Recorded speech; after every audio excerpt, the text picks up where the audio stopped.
All right. All right. Welcome to episode 5 of the Chasin Bling Podcast. That's Big Ben. I'm Coop, and we've got a good one for you today, folks. Well, we have a really good one. Super excited.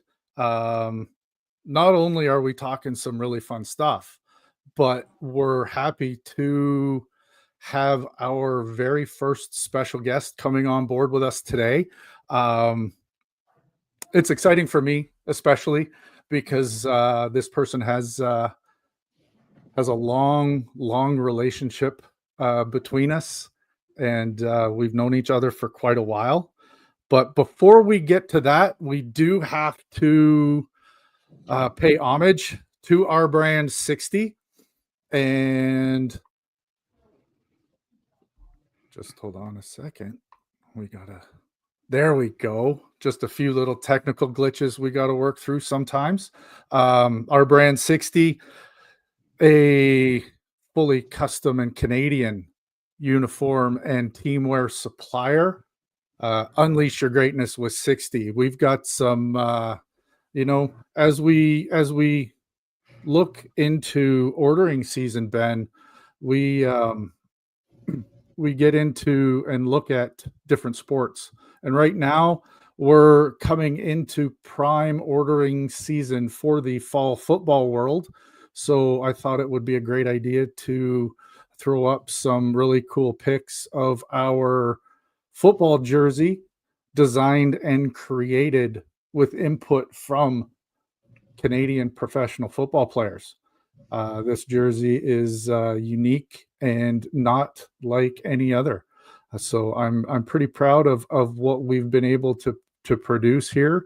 And if you're in the need for some football items, please give us a look.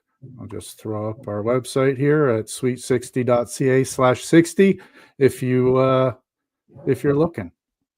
And as a podcast that's called Chasin Bling, we wouldn't be able to do this without our friends at Legend Rings, and they've got some really awesome stuff on the go here. Look at these things. These are gorgeous. I am a little bit biased, but these things have some shine to them. All right. And with that, we can't forget about our friends at Black Distillery. They are our alcohol sponsor for our podcast game, Every time Coop or myself say through the podcast, take a step, enjoy the game. They're located at 9900 Street East in Peterborough, and you can always find them at blackdistillery.com. That being said, we would like to remind everybody to drink responsibly and abide by your local drinking age. We will not be held responsible for any actions or outcomes as per personal decisions. Yes, please do that. But, let's get her started.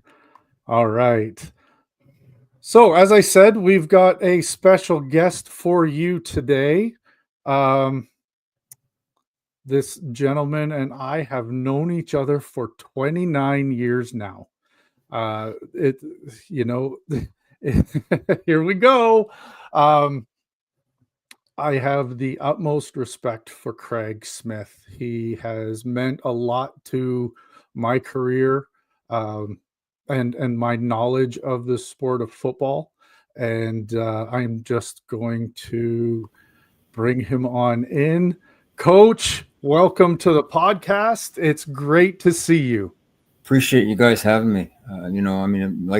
Like you said, I first got to know you in 1995. I was a guest coach. Casey and Jerry Mullis asked me to come out, and I was nervous going out there from high school to university and dealing with university players, and that was the start. And I coached there until 99, and then got in with BC. So, but yeah, we've known each other for a long time, and you helped us get the Grey Cup rings that your company provided those things, and those things are fantastic. And I remember coming to your place and we had lunch. I don't know if you remember that. I do remember that. Yeah, I was driving from Ottawa to Toronto, I think it was. I was on my scouting and stopped by, and it was really cool. Yeah, we've definitely gone the rounds in different aspects of our football careers with each other. You know, it's a small world. It is. For those that don't know, the pandemic was hard for everyone, and you know, as a football community, the football world, when you really kind of get into it, it's really small. And during the pandemic, there was a collection of coaches from across the country log in to a Zoom conversation every Wednesday night, and you know, it grew and grew and grew. It started locally here in Peterborough, and you know, within the matter of weeks, we had Craig on. We had other coaches from the U.S., and it was super fun. Now I know Ben is the guru of sports research, so Ben has done a little bit of looking into what you've done over your career, Coach. Mm-hmm. Well, yeah, that being said, Coach, I am a bit of a stats guy, kind of numbers nerd, you could say, but I was looking into your career, and well, it's nothing short of spectacular. Like you said, you started off in the minor leagues in '95 with a Pee Wee team. You eventually got the chance to go to UBC in '96, and that's where you got the chance to meet Jim. From there, you went on to BC in early 2000 and ended up winning a Grey Cup that year in your first year. Yeah. From there, you went on to Hamilton, then to Saskatchewan, where then in 2013 you won another Grey Cup, and then over that time you went to Winnipeg. And yeah, over a 15, 20-year career, I could say like it's a pretty good career.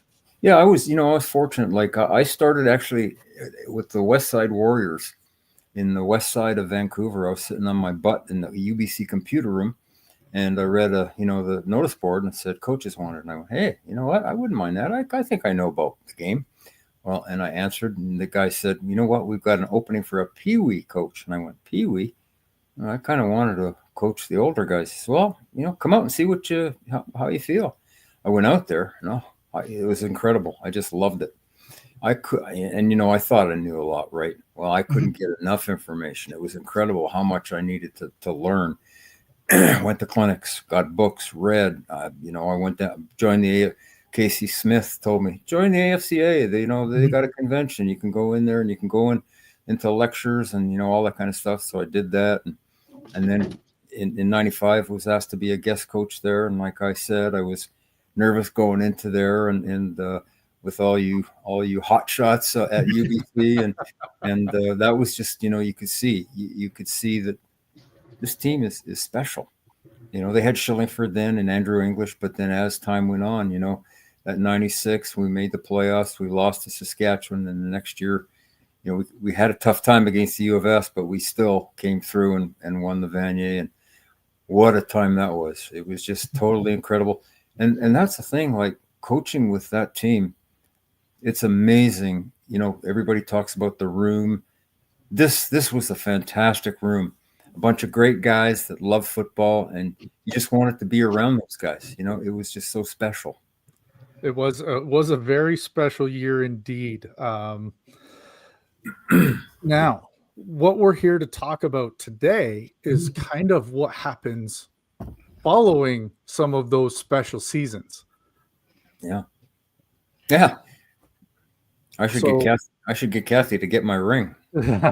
So, one of the things that we want to do with our podcast here, Coach, is shed a lot of light on Canadian football and Canadian sports in general, and bring some awareness to the people that watch and listen as to what happens, what happens to a player's journey from the time they end their university career and how they proceed to be even eligible for the draft and to become a professional athlete. So today's topic number one for discussion is all about combines, pro days, and draft lead up. So I know you had a very special weekend last weekend. No. And just talking about, we're going to go into that discussion about combines and what happens there and all of those things. But we both have different experiences with the combine. So from a scout's perspective and a director of player personnel, it's a very different experience than that of a player. Absolutely.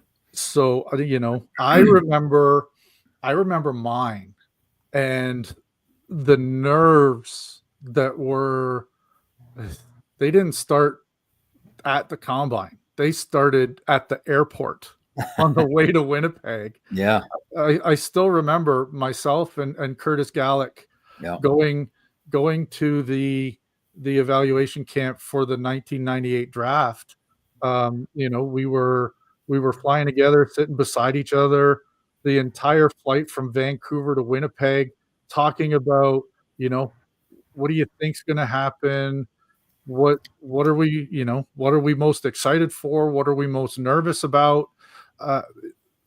Then all of that blew up the minute we got to the hotel, because back in those days, and I'm talking late 90s, the evaluation camp is, from what I understand, very different than what it is today, where we flew in, we were shuttled to the hotel, and as we're signing in, we are being requested to change quickly. Wow. And report immediately to the bench press test. Wow. So we decided to take a little bit of extra time and hit the hotel fitness facility and get on the bikes and get a sweat on and do a little bit of warm up exercise so that we're not walking in cold. But then nothing prepares you for walking into that room. I just remember walking into the room, and there's the bench, and behind the bench, and this is where you would have been in your element, is in that stadium seating that they have for every head coach, general manager, director of player personnel, and scout that wants to attend, sitting there. And as a Canadian university football player, I'm walking into a room and I'm literally looking at Don Matthews, Wally. Coach Wano, like legends. Yeah. And going, holy crap, holy crap, holy crap, holy crap, holy crap. And it might not have been crap I was saying. Fortunately for us, we didn't have to walk in the room and get straight on the bench. We had to go do our metrics first: height, weight, right? Do the body analysis shots and all of that kind of stuff, and then you walked over to the bench, right? And the thing for me that was different was at that year, and I don't know whether it was in that era or whether it was just that year, but the strength and conditioning coordinator for the Bombers was running the test, and his belief was is that Jeff? No, it wasn't Jeff. No. Jeff was coaching at the time. Oh, okay, but it was. His belief was that the true measure of the test was done without collars. holding the weights on. Hmm. So I was sitting there and I was watching a now good friend of mine, Samir Shaheen, Yeah. do the test, and he was banging them out, but his weights were rattling. Right. And so when they got far enough out, they made him lock out without re-racking, push the weights back on, and then have him go for more. Well, you know as well as I do that any kind of stoppage in a test Yeah. deteriorates the number of reps you're going to get. Absolutely. Yep. But I guess the only good thing out of that was that we were only measured against each other. Right. In that year, not against previous year's numbers. Right. So, right. That was, but what an experience. Yeah. That day was pretty intense because that night was when we did our interviews. Mhm. And then the following day was when we did all of the field work. Right. 40s, T-tests, high jump, long jump, and then your one-on-ones. Right. And by the time that was all said and done, you were ready for the hot tub and a beverage. Oh yeah. For sure. That's for And then sure. on day 3, you were on a plane home. Yep. Oh, it's a fast thing. There's no doubt. So, I guess my question for you is, how was your weekend? It was fantastic. Like, it was just incredible. The amount of love that I received from everybody was just incredible, and it made me feel really good, thinking that, you know what, I did it right. You know, I built the relationships. I made sure, that I was a good person dealing with these people, and everybody, came up, and you could tell. And even Kathy, they would give Kathy a hug. So it was fantastic to see everybody.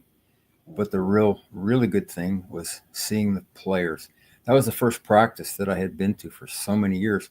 Well, I did some stuff with Ottawa in 2021, and that was really satisfying because Marcel Desjardins gave me a call and asked me if I could do Canada West. And I said, "Are you kidding? Of course." So I scouted there. So I went to some Rams practices, and I think I might have gone to a Husky practice up in Saskatoon. I had more mobility then. And, so that was the last time that I had gone to a practice. And it was just so cool. It was so cool to see the typical stuff, right? The warm-ups, just a regular practice. Coop, you know all about that. Warm-up, individual, one-on-ones, team, etc. And it was great. It was great for me. I didn't have the benefit, as usually you go into that as a player personnel guy. You've seen these guys. You've seen a lot of film on these guys, and you've essentially Brendan Tamman, when I was with Saskatchewan, he sent me right across Canada to go to every school. So I'd go to practices watching players and guys I knew who were going to be in the draft. And so I had a really good knowledge of who were good. And I would, have first round guys. I'd, plug their name in, second round, going across, third round, etc. So I would have that. And, the combine, it can't move you too much. It'll give you just an indication. And when you're out there, there's a couple things obviously you look for. The testing is important. It's not the end all. It just, all it is, it gives you an indication of athletic ability, because some guys, they can't run a 40, maybe they don't have a good start. And the other day I was watching the pro day, Miami's pro day, and Restrepo, who's a receiver there, he ran a 4.81, 4.78. But you watch that kid playing football, and you go, holy cow, But anyway, it's how a guy plays football. Give me what I did. I got all the testing results. I put it on a sheet in numerical order, so number 1, number 2, all the players, and then put the testing results. And I'd look, and then I'd highlight it in blue. to give me an indication of the highlight in blue meant, oh, not bad. This was good say for a 40. This was good for a bench press. And then you'd look and go, shit, this guy's got 5 highlights of blue. So that, in my case, it gave me more of an indication of guys who I could look at, go, okay, let's take a look at this. Look at this guy, and so that was the thing that helped me is, the testing and then taking a look. I'm a receiver coach. I was a receiver coach, so I always would go to the receivers first, and so look at the receivers, all the different things. And the other thing is every single position, you're looking at position-specific things with regards to that position. And like I've got tons of lists, giving, okay, what do you look for in a receiver? What about an offensive lineman? What about defensive? All these different things. So, it's almost like checklists that you can go through. But after so many years of doing it, like, it's kind of in the head. But you always have that thing just to hey, I'm getting old. Am I going to forget something? And then use that, and then to have a look and to stay on top of things. And it was fantastic. And like I had, Vanstone did an article on me, and I said, you know what? It was like the older you get, you kind of, I see a dog die or anything on TV, and I'll get choked up. Well, I was getting choked up this weekend because it was just such an emotional thing. And then when it ended, and then, it was tough, but it was just a fantastic experience for me. Well, I know that you are the quintessential tracker of information on football players, baseball players. So, how, if you could help, the non inside the ropes person,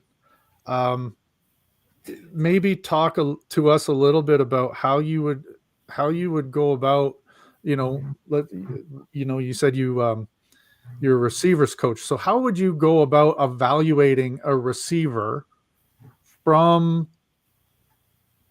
kind of pre-combine to at the evaluation camp itself? Well, pre-combine, you're looking at a lot of film. So you're looking to see what they do in a game. Does he read coverage? Can he sit? Man or zone? Can he read that, and can he find the seams? Does he have escapability or not escapability, but does he have the ability to get some separation? And when it's man, and so you're looking at that kind of thing. Does he block? Can he go over the middle? Can he take a hit? Can he catch the ball? The high point, can he do that in traffic? Can he go across the middle and catch it and take a smack? All those types of things. Quickness. Does he have quickness? Can he release off the ball? Does he have really good, a release to get into his route, to get into the stem of his route? There's certain parts of the route and the stem, and then what does he do when it's stick time? When he has to plant, and however he does it, because a lot of times you want to make him try to think that you're going the other way. So does he do all that stuff? And you're watching that kind of stuff in the before with a lot of times it's it's more zone man. How does he do it? How does he play? Is he, does he take plays off? Is he there all the time? All that kind of stuff. Then when you come to the combine, you're going, well, okay, individual. Okay. How does he practice? Is he a guy that just goes through the motions, or, is he a little more intense? Does he, do the things that he needs to do, to try to get better every single day? How are his routes? Of course, I never mentioned catching, but can you catch the football? Does he pluck it? Does he pluck the ball, or is he a body catcher? It's so nice to see a guy pluck the football and then tuck it away. And, so how does he do that in individual? Then we go to one-on-ones. One-on-ones are my gravy. And I've seen one-on-ones from USPORTS, from NCAA, at practices at NCAA. I've seen NFL. I scouted the NFL for 15 years. And they would allow me to watch film, which is really good. So I'd watch film of practice. You go out there and you watch them live. And I always loved seeing guys live, because you take a look at the size of the kid. And so like I talked to a couple kids and I thought, shit, this kid, I like this kid. He carries himself well. He speaks well. He's not an asshole. He's not an idiot, because you want guys that'll come in and get in, just like, Winnipeg and what they've done in their room.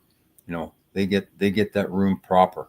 And that's what you want. You want those kind of guys. So you can get, you can see those guys, like your interviews, a lot of times, okay, how's the interview?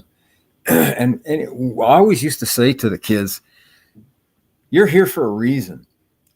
Don't be nervous. You're here. You have skills. You have the talent. Now just go out and do what you do. Just like a game, you know how to play this game. Just cross that line and do what you do. Let the cards fall where they may. And, and I said, don't bullshit when you get into those interviews. Don't bullshit. Make sure that be honest, all that kind of stuff. So, the day of the combine and practice, you go into the one-on-ones and it's great to see. Can a guy cover? How are his hips? Is he fluid? Can he plant and drive? All those different things with regards to the physical part of a defensive back. Does he have ball skills? Does he know if a ball comes, does he, and he drops the ball, or can he catch? And, those type of things. And then you go into team. And team is a little difficult because you only can watch so much, right? So like I said, I used guys, the sheets give me an indication. Okay, who am I going to look at? Okay, I'm going to look at this guy. I'm going to look at this guy. I want to see with this guy. And then, so it gives you an indication when they're doing team. And time just flew. Like it was just incredible.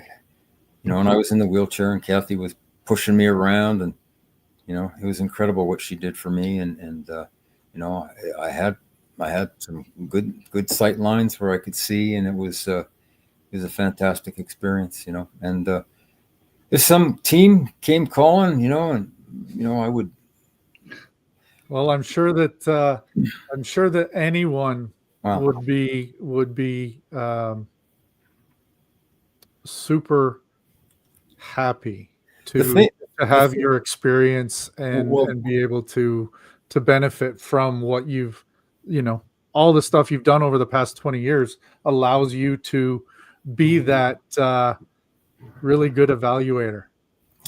You hit the nail right on the head. The experience. Like when I went there, it was just like riding a bike. Okay, I'm back. Okay, and then I would talk to some other guys. Some of the guys would ask how did you like him and all this, who'd you like and all that kind of stuff. But the experience that I have, it just, I went out there and it was just like, okay, done this for years, So well, I know that you've seen a lot of talent over the years, and I know Ben has an absolutely awesome question for you in regards to the talent that you've seen, and maybe something that, I don't know. Ben, what do you got?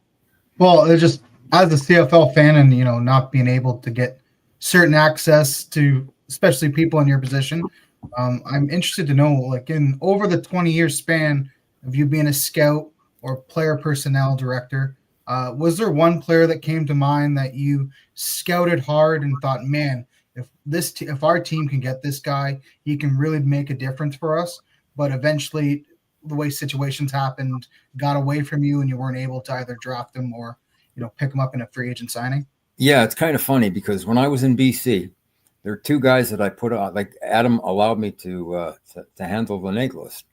two guys that I put on the neg list. One of them was Ryan Dinwiddie, and the other was Darian Durant. So he was on our neg list in BC. So when I left, they took him off. Like, I seen him at North Carolina. He was still in school. He was still playing there. And I looked, shorter guy, threw the ball well, had some mobility. And he had toughness too. So I thought, this guy's pretty good. I like this guy. Well, sure. Put him on. I went to Hamilton. Noticed that they took him off. So I put him on Hamilton's neg list. So okay. So I got Darian again. Well, guess what? I don't want to slam people, but we had a guy in the organ. It wasn't Greg Marshall, but we had a guy in the organization who I won't get into it, but he decided to make a trade, and he traded Darian, the rights to Darian, to Saskatchewan, and we got we got a Georgia Tech quarterback. His first name was Reggie, and I can't remember his last name. And I didn't want to do that, but hey, this guy was higher than me, and he did it. So that was the guy, and I was just, oh man, anytime you get a guy on the neg list, you think he's going to be good, but you don't know until he comes. And because I've had a lot of guys come and disappoint, and I had some guys come up and do well. Had one guy, I love this kid. He was a Div 2 kid. He was stupid. He did something stupid, and I won't get into it, but he did something stupid, and he was out. And I was so disappointed. Like, he ran a stop route, and the ball came to him, and it was like he went like this, caught it like this, like he had a baseball glove. And I thought, holy shit, this kid, and bang, he was gone, But Darian was the guy. So what happens? I get let go from Hamilton. I get on with BC. I was there for 2 years. And then I'm not quite sure how to help you with that. That's Alexa. And then and then go to Saskatchewan. Well, guess who's in Saskatchewan? Is Darian. And we got reunited. So he did, I told him afterwards about it, but he didn't realize it. And the funny thing is the first time I seen him live was it was way before training camp, and he came to the stadium and he was throwing. And I sat down and I watched him throw, and I went, holy shit, he's better than I thought he was with regards to his arm. The arm strength, the revolutions on his ball. I mean, it was just wow. So that was a guy that I thought, it wasn't my doing to get him to Saskatchewan, but we eventually got together and, obviously won a Grey Cup. So it was pretty cool. So speaking of quarterbacks, we had in the U Sports world a really special one come through this year. And Ben and I did a bit of a segment on Taylor Elgersma a couple of weeks ago, talking about his season, his experience through the Senior Bowl, and what has come from it, being, the talk is that he could potentially be a late round pick in the NFL draft this year as a quarterback. From your perspective as a supreme talent evaluator, what is your opinion of Taylor? Where do you think he'll end up in the CFL draft this year? And will we ever see him in the CFL as a quarterback? Well, I love the kid. I mean, I watched Senior Bowl practices. You know me. I sat and watched all the practices. I watched his throws, and in the game he had one hell of a throw. It was a long ball that he could have just placed it there. It was such a great ball, and just the stuff that I've read, they're very high on what he has done. In the Senior Bowl, and then the pro day that he went to, it was Buffalo, University of Buffalo, I think. Yes. So what does he have? He's got height. He's got arm strength. He's not a runner, but he has some escapability. He's got tools, right? Mm-hmm. But how often have you seen guys have tools and don't do it? And so I think I'm not sure if he's going to get drafted. All it takes is one. It takes one guy to fall in love with this guy, and they'll stand on the table and say, "We should take this guy. This guy's got something," And especially the need for quarterbacks. It's not easy. It's not. There's guys who play NCAA and they see the defenses in NC2A with 11 players and all these different things. Now Taylor has gone and played Canadian college football, and then he went down and he did well in the Senior Bowl. So it's not going to be an easy transition. It's not like he's going to just jump. Will he get an opportunity? Nathan Rourke. What can you say? I mean, Mm-hmm. he even did well in preseason, and he just didn't stick around. So is Algersma going to get an opportunity? That's the thing. Is the player going to get an opportunity? Will he get drafted? I'm not sure.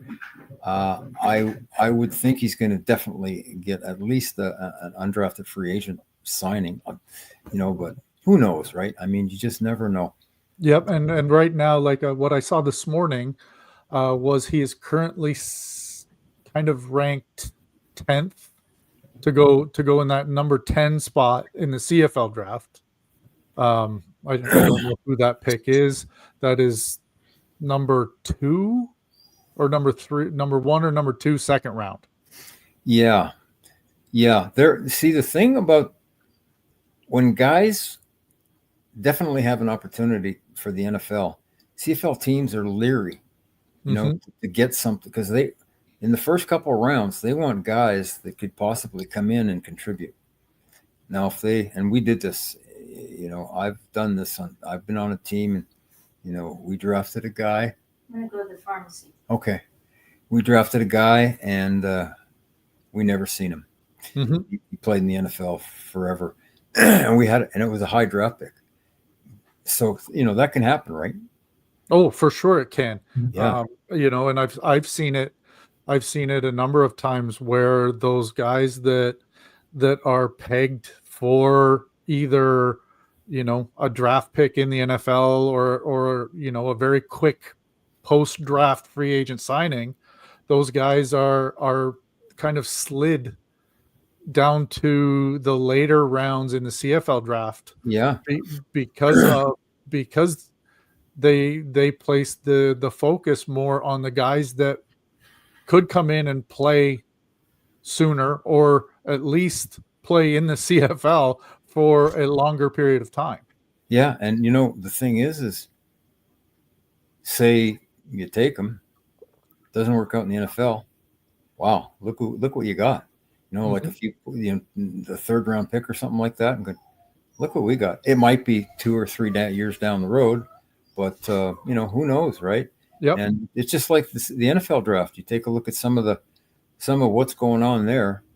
Who knows the quarterbacks? I mean, is it going to be Sanders? Is it going to be the other kid that can't think, or Dart? Some of these kids. I mean, you just never know. I mean, the draft is just never know. And the thing is I'm Canadian. I would love to see Algersma get an opportunity to play at a high level. I'd love to see him even come back to the CFL. Well, you would probably know this more than me in terms of the statistics of Canadian quarterbacks starting in the CFL. But would Brad Sinopoli have been the last Canadian to start at the quarterback position in the CFL? Rourke would. Oh, Rourke. Yeah. Sorry, let me rephrase. The last USPORTS Canadian quarterback. Right. Because Nathan played at Ohio. The kid from Calgary. Okay. I can't remember the kid's name, but I don't know if he started though. Right. But he was on the team for a few years. He was on the roster and he got reps. I definitely know that. Yeah, he did. I was just Doesn't I was happen trying often. to think about whether Brad would have been the last U Sports Canadian quarterback to start in a CFL game. Yeah, and you have to go way back. Greg Vavra for the University of Calgary. Mm-hmm. He was definitely way back. Jerry DiTilio, he was a Canadian that but this is way back. And these guys were good. Like It doesn't. What you're saying, Coach, is it doesn't happen very often. Doesn't happen very often. Like I thought Michael O'Connor was going to get more of an opportunity, and I'm not exactly sure what happened. But he went to camps and. You and I both know there's some definite challenges in the CFL, especially with the quarterback position with regards to the ratio. Yep. And how the ratio works. And when the rule states that if you start a Canadian, you have to replace them with a Canadian, and you're trying to start a Canadian quarterback, I know that's probably changed with the CBA lately. Yeah.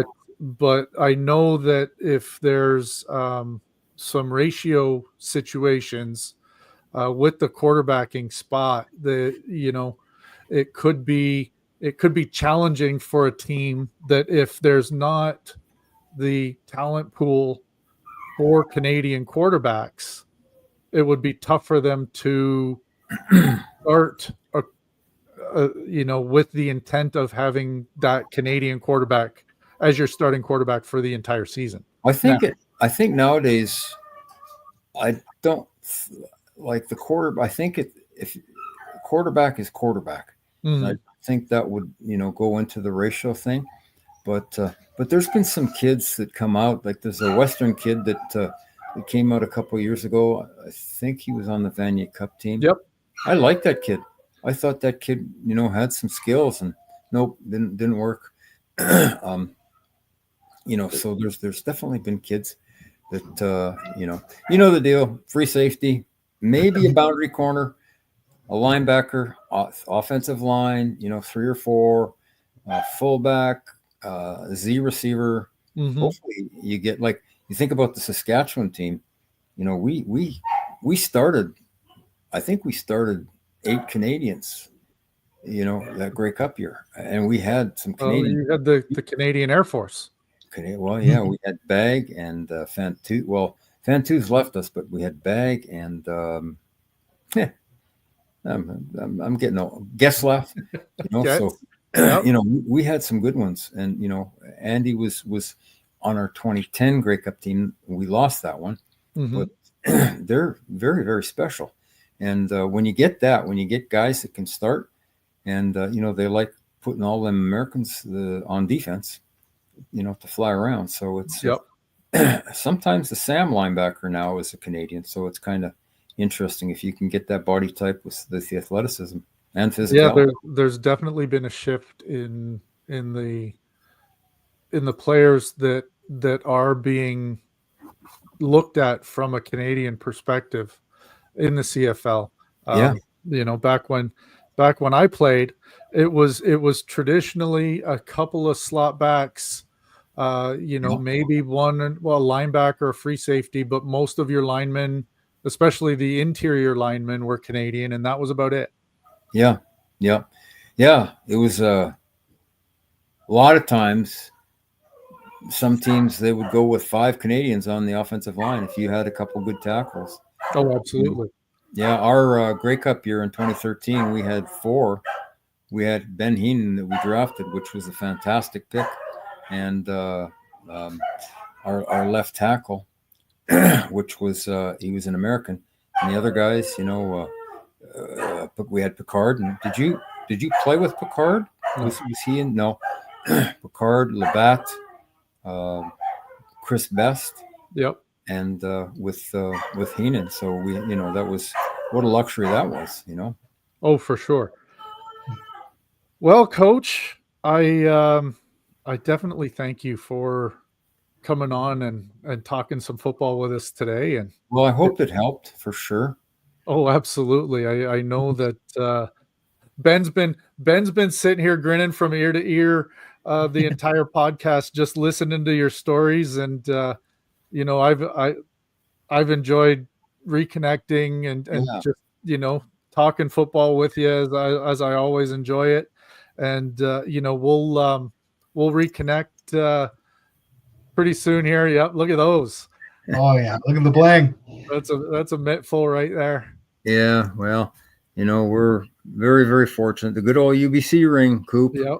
You got one of those. Hey, I got personal experience with two of them that are on your hand right there. Yeah. I'll never forget. You brought those all in and came to our ring dinner and it was a good night. That was a lot of fun. I thank you. We'll talk very, very soon. And it's been awesome. Thanks, Coach. Anytime, I'm always open to talk football. Excellent. Thanks, you have a good one. You too. Take care.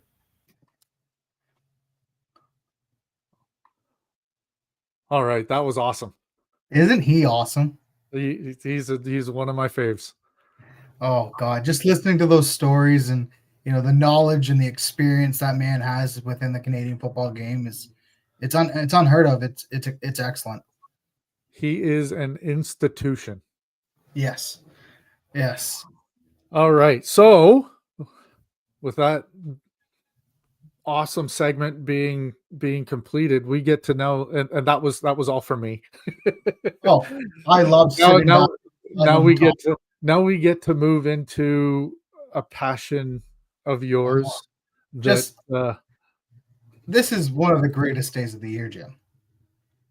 It's no short about it. This should be a national holiday, and that is the boys of summer are back. It is opening day. It is just over an hour from now. The first pitch gets thrown at, what is it called now? Rogers Center? The Rogers Center, yeah. I still call it the Sky Dome. Well, yeah. Well, that's just. But I'm old. No, yeah. It's opening day. Boys are back. That means summer's coming, and I can't be more excited. But that leads me into my first question: Jim, the Jays are pegged to win 80 games by StatCast this year. Do you see them winning more than 85 games this year? Well, it's. I think 80 is a little low. And I'll tell you my reasons why. And it all has to do with pitching. I think the addition of Max Scherzer, that's a hard one for me. His veteran presence and his ability to pitch lights out can only mean good things for this rotation. And then I also think that Jose Barrios and Kevin Gausman are due for breakout seasons. Like, I know they're good. Well, not just good, they're fantastic. Anybody that can throw a ball in the 100-mile-an-hour range is fantastic. But I truly think those two guys are pegged for absolutely amazing seasons. And if you can get 3 guys in your rotation throwing lights out, good things are going to happen. Yeah, of course. And, to piggyback off what you said, we have one of the best pitching staffs in all of baseball. Last year, they were in the top 10 as a rotation goes. And it's on the likes of the backs of Barrios and Gausman. And we'll see here in an hour or so when Barrios takes the mound how he starts his year. But he's been steady Eddie his whole career. He hasn't missed a start in 6 years. But for myself, I see this team going way over the 80-game win mark. I see them 88 to 90 wins, if not more. This pitching staff's going to lead the way, like we just discussed. But for me, can this lineup hit, and can they turn themselves over when the 8 and 9 guys get up to the likes of Bo Bichette, Vlad Guerrero, Santander, can they turn the lineup over? And if they can, I see this team making a run and winning 90 plus games. Yeah, well, I know I'm a football guy, right? So in football, there's a saying, defense wins championships. So Yeah. I see, and I guess pitching to me is the most offensive side of defense. Yes. So I would, if you could, again, if my feel is that if you can get your rotation just lights out with very few kind of slumps through your season, Mhm. you're destined for a really good season. And then Well, if you yeah. can combine, like you said, if you can combine the offense to it, then you're laughing. Yeah. Yeah, no, it's going to be something to be said, but yeah, defense wins championships. This team is typically a good defensive ball club. It's just whether or not they can put up the Now, runs. let me ask you a question, because I've had this kind of thought for a while watching baseball recently. It's has everyone forgotten how to play small ball? I think it's just how where the game has grown to, um, with the pitchers being on a pitch count, and they have to hustle in and off in a shorter time, and the batters can only get out of the box, call timeout once a bat now. So everything's sped up. I think it's just they've done away with it. That being said, though, I completely agree with you. Like, I think small ball is a big part of baseball. It should never leave the game, but it has definitely diminished over the last 5 years.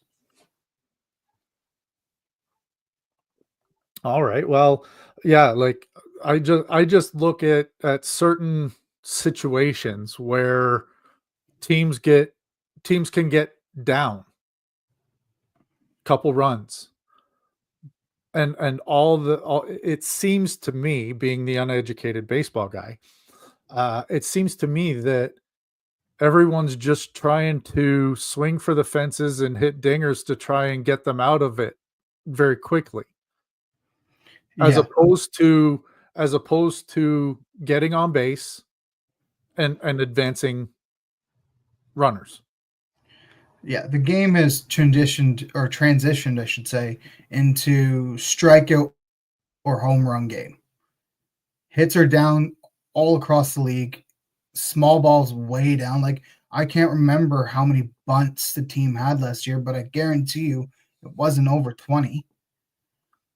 It's it's turned into a home run strikeout league. If they somehow can get back to being small ball fundamental baseball, I think viewership will also go up then, because the traditionalists like myself will be more in tune to tune in even more. But that being said, Jim, do you see the Blue Jays making playoffs this year? Well, like we both talked about the fact that we see them winning 85 games or more. Yes. Well, if you look at who made the playoffs last year, the wild card team in the 6th spot got in with 86 wins. Yeah. So if we're both predicting, 85 plus win seasons, if you go on history, meaning last year, Mhm. the Jays, yes, they do make the playoffs in at least a wild card spot, if not something better. Yeah, and I couldn't agree more. I see this team making the playoffs, bouncing back, and hopefully going a couple rounds deep in the playoffs. They have the pitching to do so. They have the experience.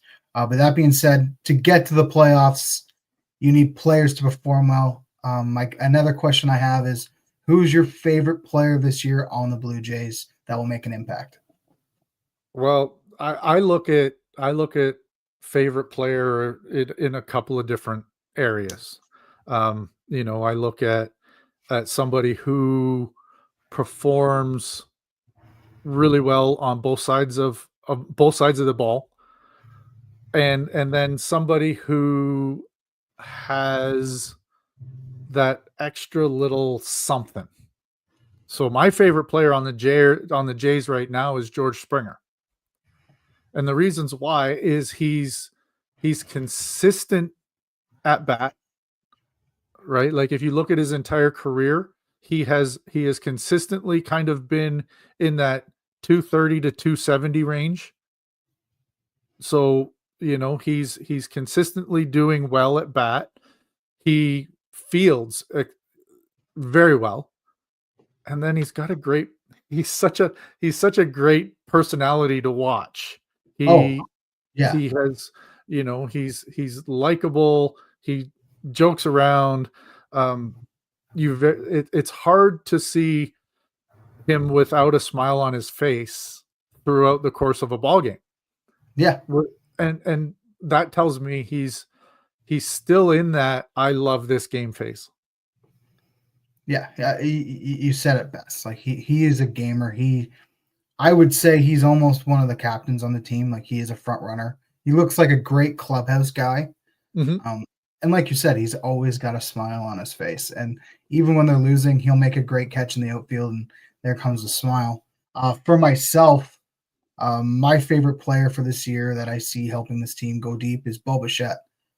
This player is like a 1A, 1B with Vlad Guerrero. They've come through the ranks together their whole career, even dating back to Dunedin and AA. But Bo Bichette last year did not have a great year. He was hurt for half the year. He only played 81 games. He only had 70 hits, and he had an average of 220. That's unheard of. Bo Bichette in the past, in 21, he had 191 hits, and in 22, he had 189 hits, and that both led the American League in hits. In 23, he had 175. He was second. He's a career 290 average hitter. If Bo Bichette, and not to mention, he plays one of the hardest positions in sports at shortstop. He needs to bounce back, have a career year. If that's batting career 290, mix in 20 home runs, about 100, maybe 90 RBIs. It's something that this team needs is for him to bounce back. And if he can do that, it'll only help the Jays succeed.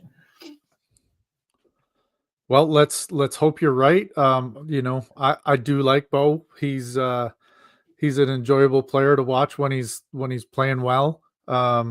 Yes, he did have some hindrances last year with his injuries and whatnot. I wish him the best. So yeah, I wish him the best as well. I hope he does have a great year. My other question to you is, there's always, with every sport and every team, there's that dark horse kind of player that, people don't really talk about a whole lot, but then can shine and really make an impact. So who do you see that being this year for the Blue Jays? Well, I don't know whether my pick is a dark horse in the truest sense. I'm looking for this player to kind of have a bit of a bounce back year. And that is the mustache, Davis Schneider. Such a great ball player. His fielding, his base running is really great. The challenge he had last year was on the batting side. He's only been in the league a couple short seasons, but going from year one at kind of in and around the 240 mark, then coming in last year at 191. I'm looking for him to get out of the second year slump and have a really good season year 3. Yeah, I couldn't agree more. I think Babe Schneider is what the fans call him. He could be posed to have a bounce back year. It's just one of those things we have to wait and see. For myself, mine's Alejandro Kirk, the catcher. This guy is a spectacle. But this is his second full-time year manning the catching duties for the Blue Jays. It's interesting for me to see if he can handle like 100, 110 games behind the plate. Last year, he only played in 103 games and he only caught in 80 of them. So, can this guy in the dog heat of summer man the plate 2 out of 3 games every week? That being said, this guy does not strike out a lot. He doesn't typically strike out a lot. He typically puts bat to the ball and put the ball in play. But can he produce like 100 hits, 110 hits with 10 or so more home runs, 60 to 75 RBIs? His average is a career 260. So if he can get those stats up while holding that average, I can see him slotting in at like a 6 hole in their lineup. And that's part of what I previously said. Like, if we can get these bats going all the way through the order, getting down to the 8-9 guys and flipping the order over, I see this team being successful. And it all starts with Kirky behind the plate. Well, I guess we'll start to find out later this afternoon. I know where you're going to be in about an hour. Yeah. All that being righty. said, podcast. That was, you know what? That was a great show. Yeah, it really was. We went a little longer than usual today, but it was phenomenal. I hope everybody enjoyed it. We definitely did. Yeah. I want to say thank you again to Craig. I do too. Can't wait to have him on again. Oh, well, we might have to schedule more time. Yeah. But that being said, thanks everybody. Thank you for another great show, Ben. Please, everybody, don't forget to like, subscribe, or share our podcast with your friends. That's all for us this week, and we'll see you next week. Bye, everybody.